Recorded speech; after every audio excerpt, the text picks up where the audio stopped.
नमस्कार दोस्तों, मेरा नाम है आदित्य कुमार रवि और मैं आप सभी का स्वागत करता हूं तर्कवाद शो के नए एपिसोड में, जहां हम बात करेंगे आज की बड़ी खबरों की। के मीडिया से पूछेंगे या मीडिया को देखेंगे। नमस्कार, आप देख रहे हैं हल्ला बोल, आपके साथ में हूं अंजना और कश्यप।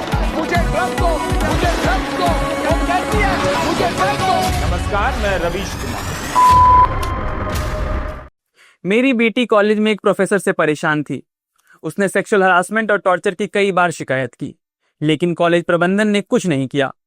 अप्रैल में उसकी दोस्त ने भी बताया था कि मुस्कान, जो कि बदला हुआ नाम है, मुस्कान के साथ गलत हो रहा है। मैंने प्रिंसिपल से शिकायत की, लेकिन मुझे भरोसे के सिवा कुछ नहीं मिला। अगर एक्शन होता तो मेरी बेटी की जान नहीं जाती, ये कहना है मुस्कान के पिता का। उड़ीसा के बालासोर में 20 साल की मुस्कान ने कॉलेज कैंपस में 12 जुलाई को खुद को आग लगा ली, 14 को दम तोड़ दिया। पिता का कहना है कि जांच और एक्शन वक्त पर होता तो शायद उसकी बेटी जिंदा बच जाती। मुस्कान बालासोर के फकीर मोहन ऑटोनोमस कॉलेज से बीएड कर रही थी। उसने अपने एचओडी समीर राजन साहू पर सेक्सुअल हरासमेंट का आरोप लगाया था। विक्टिम ने कॉलेज प्रिंसिपल दिलीप कुमार घोष से लेकर इंटरनल कंप्लेंट कमेटी आईसीसी तक सभी से मामले की शिकायत की थी। पिता का आरोप है कि कॉलेज ने हर बार शिकायत को नजरअंदाज कर दिया। प्रोफेसर समीर और प्रिंसिपल दिलीप ने ही मुस्कान को जान देने के लिए मजबूर किया है। मामला तूल पकड़ता देख पुलिस ने घटना के दिन के बाद से एचओडी समीर को गिरफ्तार कर लिया। वहीं 14 जुलाई को कॉलेज में तत्कालीन प्रिंसिपल दिलीप कुमार घोष की भी गिरफ्तारी कर ली गई है। घटना के विरोध में बीजू जनता दल बीजेडी जगह जगह पर प्रदर्शन कर रहे हैं। दूसरी तरफ कांग्रेस भी सरकार को घेर रही है। मुस्कान के पिता महिला उच्च महाविद्यालय के क्लर्क और भाई एमआर हैं। वह खुद बालासोर की फकीर मोहन कॉलेज से बीएड कर रही थी।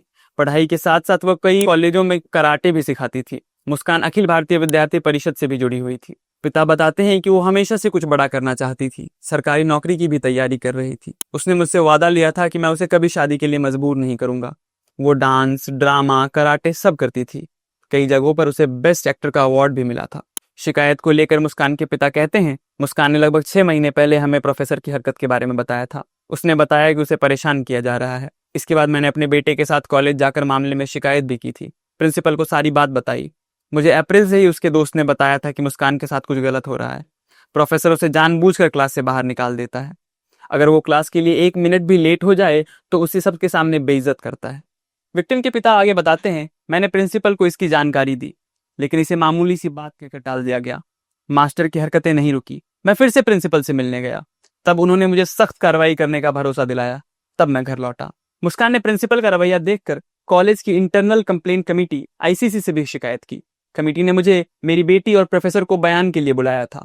हालांकि मेरी बेटी समझ गई थी कि कमेटी को प्रोफेसर का फेवर करने के लिए ही बनाया गया है। यहाँ से इंसाफ नहीं मिलने वाला है।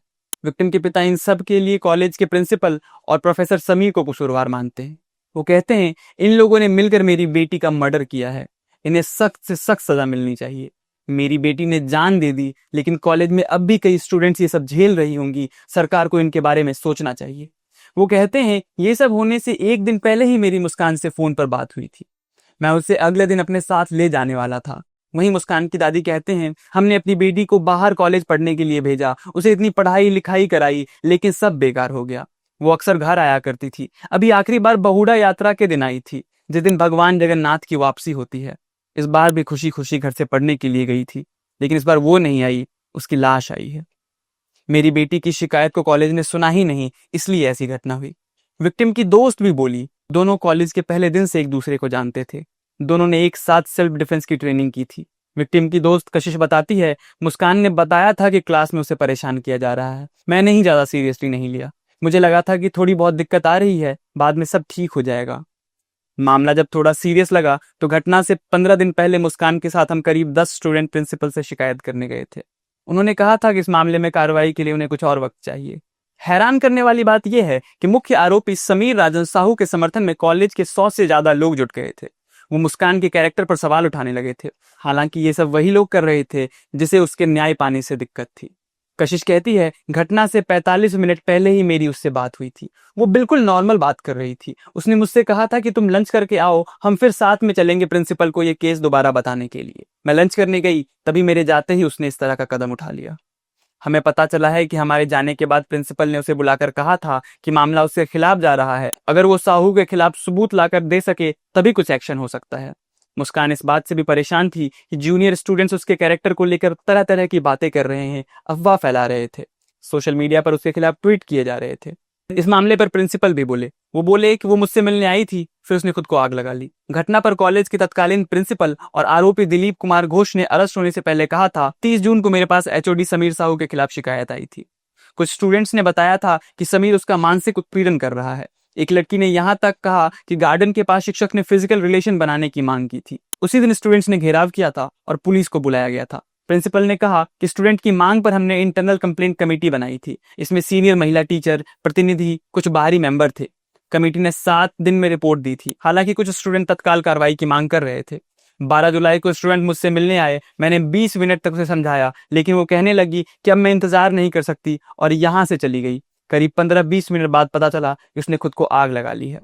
आइए जानते हैं आईसीसी की रिपोर्ट में और कार्रवाई में क्या निकल कर आया है। मामला सामने आने के बाद ओडिशा सरकार ने इस मामले को कॉलेज प्रशासन की ओर गंभीर लापरवाही मानते हुए प्रिंसिपल घोष को तत्काल प्रभाव से निलंबित कर दिया है। सरकार के जारी आदेश में कहा गया है कि प्रिंसिपल घोष बिना अनुमति शहर नहीं छोड़ सकते हैं। इसके बाद 14 जुलाई को बीएनएस भारतीय न्याय संहिता की धारा 75(2), 78(2), 79, 351(2), 108, 238, 61(2) के तहत उन्हें गिरफ्तार कर लिया गया है। आइए जानते हैं कॉलेज और आईसीसी का क्या पक्ष है। आईसीसी वाले कहते हैं, इसके बाद हमने कॉलेज का पक्ष जानने के लिए प्रिंसिपल इंचार्ज फिरोज से बात की थी। वो इस दुखद घटना को बताते हुए कहते हैं, हमें इस घटना की जानकारी पीड़िता के अस्पताल में भर्ती होने के बाद मिली। आईसीसी के निर्देश के मुताबिक जब भी कॉलेज प्रशासन के पास यौन उत्पीड़न का कोई मामला आता है तो उस पर तुरंत एक्शन लेना पड़ता है। विक्टिम और आरोपी के बयान लिए जाते हैं, एविडेंस जुटाए जाते हैं, इन्वेस्टिगेशन किया जाता है। इसके बाद फाइंडिंग की रिपोर्ट और सुझाव दिए जाते हैं। सुझावों पर एक्शन लेने का काम विभाग का होता है। इस कमेटी में सीनियर प्रोफेसर होते हैं, 2 नॉन टीचिंग स्टाफ होते हैं, एक रेजिडेंट होते हैं, एक एक्सटर्नल अफेयर्स भी होता है। इंटरनल कंप्लेंट कमेटी की बात क्या आई है वो भी सुन लेते हैं। इसके बाद आईसीसी मेंबर मिताली सेठ से बात की गई। उन्होंने आरोपों को कंफर्म तो किया, लेकिन उन्होंने बताया कि आरोपी के खिलाफ कोई सीधा सबूत नहीं मिला है। उन्होंने बताया, कमेटी ने आरोपी प्रोफेसर के व्यवहार की जांच के लिए विभाग के करीब 60 स्टूडेंट का इंटरव्यू लिया। अन्य किसी भी स्टूडेंट ने आरोपों की पुष्टि नहीं की। सबूतों की कमी के बावजूद आईसीसी ने स्टूडेंट के लिए सुरक्षित माहौल बनाने के लिए समीर राजन साहू को एचओडी पद से तत्काल हटाने की सिफारिश की। 9 जुलाई को कमेटी ने तत्कालीन प्रिंसिपल दिलीप घोष को एक डिटेल रिपोर्ट सौंपी, जिसमें तत्काल कार्रवाई की मांग की गई थी। इस मामले से जुड़ी सभी खबरों के लिए बने रहे हमारे साथ। तब तक हम बढ़ते हैं दिन की दूसरी खबर की ओर, जो कि है राजस्थान से, जहां बिहार के तर्ज पर विशेष गहन पुनरीक्षण एसआईआर कार्यक्रम की तैयारी पूरी हो चुकी है। राज्य निर्वाचन विभाग ने इसे लेकर संभाग स्तर पर बैठकें बुला ली हैं। राजस्थान में लगभग 23 साल बाद मतदाता सूची का विशेष गहन पुनरीक्षण कार्यक्रम शुरू होने जा रहा है। इसके लिए राज्य निर्वाचन अधिकारी नवीन महाजन और बीकानेर और अजमेर संभाग के अधिकारियों के साथ बैठक कर तैयारियों की समीक्षा की गई। महाजन ने कहा, एसआईआर कार्यक्रम के तहत ग्राम पंचायत से लेकर जिला स्तर तक हेल्प डेस्क स्थापित किए जाएंगे। इन हेल्प डेस्क पर नियुक्त कर्मचारियों को एसआईआर के सभी दिशा निर्देश और पूरी जानकारी पहले से ही दी जाएगी, ताकि मतदाताओं को किसी तरह की परेशानी ना हो। फिलहाल यहाँ की राजनीति ने इस मामले पर शांति बना रखी है। देखना होगा कि ये तूफान से पहले की शांति है या अब कुछ तूफान आना बाकी है। बहरहाल जो भी अपडेट आते हैं उसके साथ हम आपके सामने तुरंत हाजिर हो जाएंगे। तब तक मैं आदित्य कुमार अभी आपसे इजाजत चाहता हूँ। आप देखते रहें तर्कवाद। नमस्कार।